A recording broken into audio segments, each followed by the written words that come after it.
成功三决的爆炸，12楼的外口安全防护计划，即马市政府已经同意备炸，业者嘛开始咧叮当，强调一定会赶紧来完成。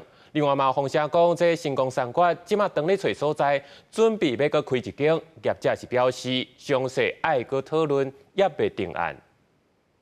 两个大型吊车停伫成功三决中港店边，随时准备吊挂工程人员。台湾大道这边进行到安全规矩已经用好啊。成功三决为即日开始清除外边物件，不过员工甲厂商被搬废物，还阁等甲相关地区安全无问题。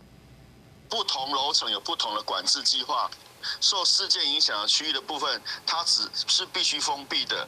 另外，属于缓冲层安全无虞的部分的话，它必须由星光生态管理者，然后来申请核可人员才可以进去。当法局指出，之一已经同意备查成功三决提出的建筑物安全评估人员进出计划。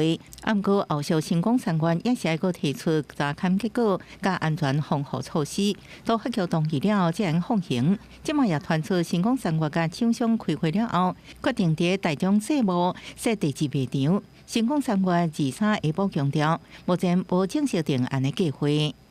重点是我们能不能让我们的员工有一个短期的安置的一个工作的一个计划，以及能不能去服务到我们原先的客人的部分在。那至于目前其实真的是没有把计划定下来，只是在我们的副案当中去想，可不可以把这些方面做得更快，做得更好。